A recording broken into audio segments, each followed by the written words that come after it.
Et bonjour et bienvenue sur ma chaîne YouTube. Aujourd'hui, on fête ensemble l'ATH du Bitcoin qui vient de franchir des nouveaux sommets cette semaine. Donc attention, la clôture hebdomadaire n'est pas encore validée, donc il faudra la valider demain soir. Mais on a franchi temporairement les 118 000 dollars et donc là on est à 116 000 et quelques, 117 406, pardon. On est dans ce qu'on pourrait bien considérer comme un mini range avant une accélération haussière si on casse cette ligne de tendance du RSI qui a franchir à 70 de RSI. Donc si on la casse, on partira sans doute à la hausse pour de nouvelles targets aux alentours de 150 000 dollars. Donc ça, c'est la première chose à surveiller. C'est ce week-end, demain soir, la clôture hebdomadaire du Bitcoin. Ethereum, lui, n'est pas en reste puisqu'il a dépassé les 3000 dollars brièvement. Donc on est toujours dans ce grand triangle de compression. Et par contre, au niveau du RSI, on a cassé cette ligne de tendance que j'ai indiquée là. Et donc on pourra aller très vite rejoindre les 82 de RSI ou alors d'abord faire un retest pour ensuite aller pour une accélération, une poussée haussière vers les 82 de RSI.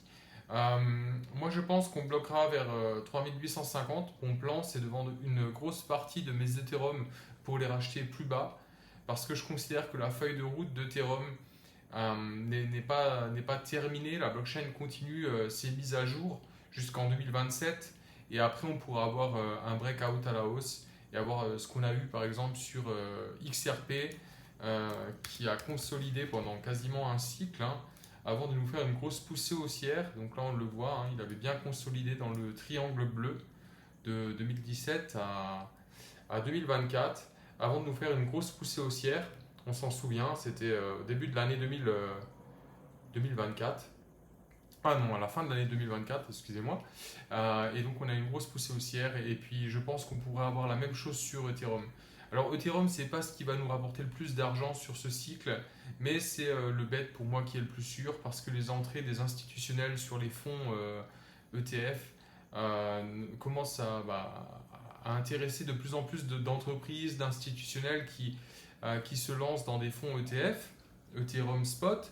Et donc on a une demande quasi continue. D'ailleurs, si on va voir sur le site Farside, là, j'attends que ça charge, oui, voilà, on peut voir que les dernières entrées sur les ETF spot sont énormes. On a 211 millions de dollars le 9 juillet, 383 millions de dollars le 10 juillet, 204 millions de dollars le 11 juillet. Donc c'est juste énorme. Bon, sur le Bitcoin, ça continue. On peut aussi regarder, comme ça on aura une vue d'ensemble. Et donc là, on est à 1000 milliards, 1100 milliards. Donc on est, non, à 1 milliard, excusez-moi, 1 milliard, 1,17 milliard. Donc c'est quand même des entrées énormes. Ce tableau est toujours un peu confus parce qu'il parle en millions et donc il faut convertir à chaque fois. Et à chaque fois, c'est un peu confus pour moi. Donc vous m'excuserez pour la petite accroche. Voilà. Ensuite, je voulais aborder d'autres points. En fait, ce que Trump a réussi à faire, les marchés en ce moment rentrent dans une sorte d'euphorie. On a un dollar qui est bas. Donc on a le dollar, le TXY qui a cassé son range que j'avais tracé dans la grande box rouge. Et donc là, on arrive sur des niveaux de support. Sur des niveaux de support au niveau du RSI, on est très bas. Donc on pourrait avoir un rebond temporaire du dollar, ce qui ne devrait pas impacter les cryptos tout de suite parce que y a un décalage entre le rebond du dollar et la baisse du prix du Bitcoin. Donc on pourrait tabler que d'ici la fin de l'année, si le dollar rebondit, on pourrait avoir un Bitcoin qui nous fait des sommets et puis après on aura une phase de distribution et après on pourra avoir un long bear market. Donc ça, c'est ce que table la majorité, c'est sur quoi table la majorité des analystes. Donc Trump a quand même réussi à faire en sorte que le dollar baisse si on regarde à partir de janvier 2025, hein, c'est pas long, hein. On a baissé de quasiment 11%. C'est la devise qui baisse le plus. Euh, il a réussi à faire en sorte de passer sa Big and Beautiful Bill, qui a augmenté le plafond de la dette de 5 trilliards d'ici 2030. Les accords qui sont en train d'être signés semblent favorables aux US. Tout le monde se bouscule pour avoir un nouvel accord. Donc là, en dernière date, on a eu, donc si vous allez sur ma chaîne, Twitter, on a eu le Canada qui retarde les représailles tarifaires de peur de rentrer dans une guerre tarifaire avec les US. Donc en fait, ils temporisent. L'Inde qui supplie les États-Unis de réduire le taux douanier à moins de 20% et l'UE qui abandonne son projet de taxe numérique sur les GAFA.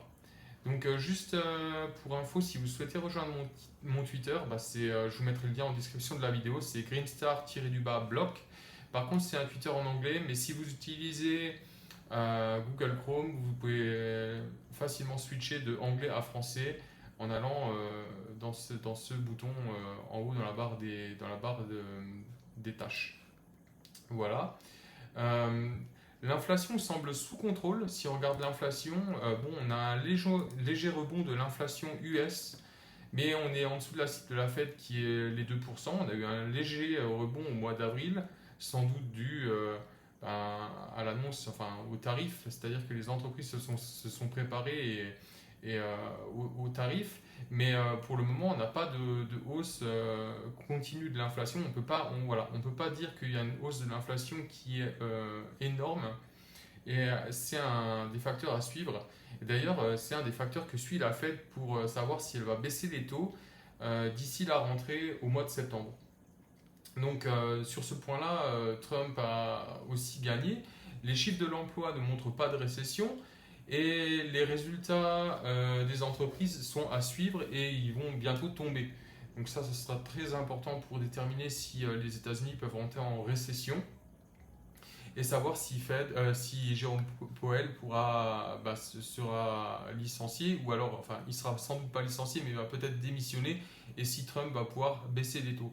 C'est la dernière grosse inconnue du marché, c'est l'inflation et la baisse de taux.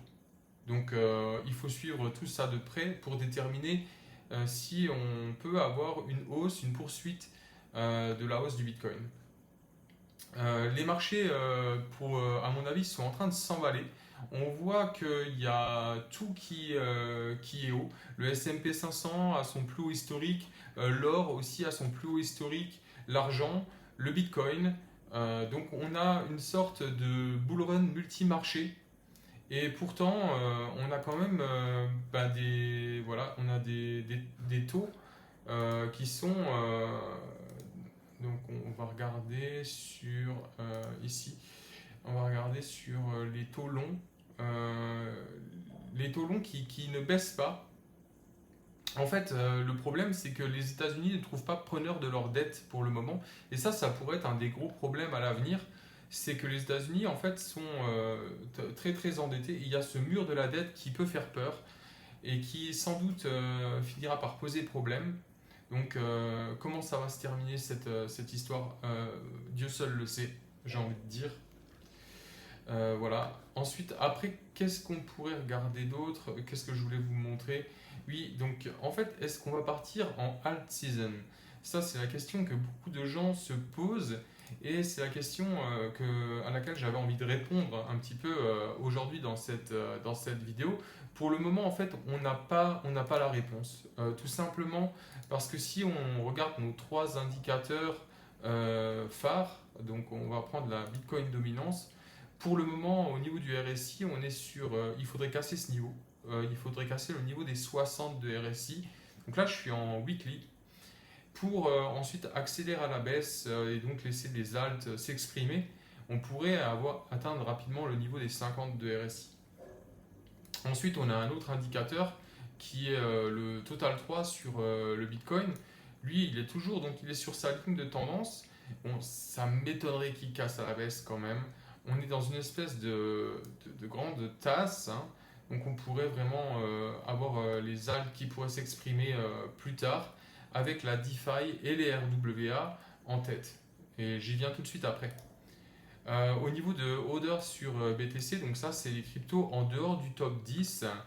On est pareil, on est sur une ligne de tendance baissière à casser et pour le moment on n'a pas de confirmation de cassure de cette ligne de tendance. Donc on pourrait faire d'abord une hausse, une cassure, puis un retest, puis ensuite après, aux heures sur BTC pourrait, en fait la alt season pourrait commencer cet automne. À voir cet été peut-être si on ne fait pas de retest. Donc on est en attente, mais ces signaux, c'est des signaux à surveiller. Voilà. Je vous disais que les RWA, sur donc principalement Ethereum. On a sur 30 jours, on voit des flux entrants. En fait, les RWA et la DeFi, ça sera vraiment, à mon avis, les deux grosses narratives de ce cycle, avec l'intelligence artificielle qui, pour moi, n'est pas encore tout à fait mûre. Les produits qui sont proposés, par exemple sur Taobit Tensor, ne sont pas grand public et sont loin d'être intégrés pour être grand public. Par contre, la DeFi sur AAV a un cycle de plus et elle commence à être bien mûre. Et je pense que les RWA, avec les institutions qui s'engouffrent, on le voit là, hein, on le voit sur cette courbe hein, qui n'arrête pas de monter. Donc là, on a les crédits privés, les treasury debts, les commodities. On voit que cette courbe, elle s'accélère à la hausse. On est sur une courbe exponentielle. Et à mon avis, on pourrait très, très vite avoir l'intérêt, on a l'intérêt des institutionnels, mais on pourrait très vite avoir l'intérêt des particuliers qui va revenir. À ce sujet, les particuliers, le Bitcoin a franchi un nouvel ATH, mais la recherche du mot Bitcoin sur Google Trend est là son plus bas. Donc on voit que les particuliers ne sont pas encore revenus, ce qui pourrait dans le sens que le bull run n'est pas pour le moment terminé. Voilà. Donc, par contre, oui, on a un bull run multi-marché et d'ici à la fin de l'année, il faudra vraiment se méfier avec la remontée du dollar parce que selon le Warren Buffett indicator que j'ai pas sous les yeux et que je peux pas vous montrer, mais que je vais retrouver et que je vais poster sur mon Twitter si jamais vous voulez me suivre, vous pourrez voir qu'on est surévalué, que le ratio prix sur profit des entreprises est au plus haut aussi. Enfin, en tout cas, on est au-dessus de la moyenne des 10 dernières années et au-dessus de la moyenne des 12 derniers mois. Donc, ce qui peut confirmer qu'on est en fait en phase de surévaluation des marchés. Donc voilà, je terminerai par le fait qu'il faut surveiller la liquidité, qu'il faut surveiller la hausse du dollar. Ça, j'ai déjà dit plusieurs fois, mais je pense que c'est un point vraiment clé. Surveiller le résultat des entreprises. Et dans la semaine à venir, on a Donald Trump qui va voter son Genius Act avec la classification des crypto-monnaies, le fait de refuser les CBDC et le fait de donner une vraie législation aux stablecoins. Voilà, moi j'espère que cette vidéo vous a plu. Si c'est le cas, n'hésitez pas à vous abonner. Et moi je vous dis à bientôt. Salut!